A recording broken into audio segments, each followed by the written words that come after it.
Welcome back to GearWire.com. This is Owen O'Malley, and today we're going to be taking a look at the Boss RC-50 loop station. Quite possibly the world's most powerful looper. Welcome back to GearWire.com. Yes, the Boss RC-50 loop station. It's basically like having 3 RC-20s in one pedal, all instantly internally syncable. It's got a huge number of inputs and outputs. There's phrase reverse, tap tempo, and you can change the speed of a phrase after you've recorded it.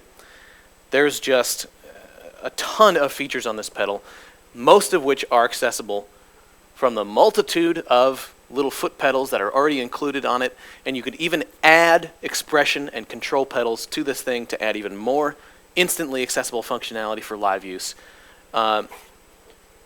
Most powerful loop pedal in the world? I don't know. Definitely the most powerful one that Boss has made. So let's take a closer look at the input section on the back of this pedal. So starting at the input section, all the way on our left side here, you can see we've got our stereo instrument input. We've got an XLR microphone input that delivers true 48-volt phantom power. For our demo a little bit later on, we're going to be using a handheld condenser, an AT813A, which is a phantom-powered condenser, and it's being supplied phantom power from this pedal. There's also an 1/8-inch stereo auxiliary input right here for CD playback, or basically just sort of a utility audio input. Moving over to the output section, this is our main output, stereo 1/4-inch main output, stereo headphone output right here. And let's move over. We've got another output. This is the sub output. You can actually assign different outputs to the different phrases that we have in our pedal. So if we're playing a keyboard and we've got vocals looping, we can put those through the main outputs and put them into the PA system or like a full range speaker system. And if you've got a guitar signal, you can put that through the sub outputs and have that going directly into a guitar amp. Next to that, we've got our 2 control and expression pedal inputs.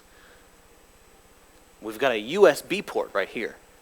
That's for actually taking wave files, looped waves, and dropping them onto the pedal. So if you've got like a loop collection, you can dump these onto this pedal and use them live and record over them live. Moving over even further here,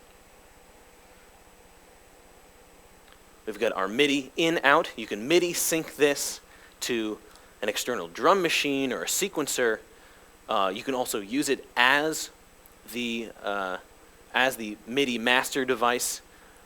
You can have it dictating the MIDI tempo to other MIDI-compatible units. We've got our power on-off right here, and our little DC plug, which wraps around a little cord tree right here, just in case the pedal gets kicked and it kind of relieves pressure from the actual DC port here. Let's take a look at the front of the pedal, or the top, I guess.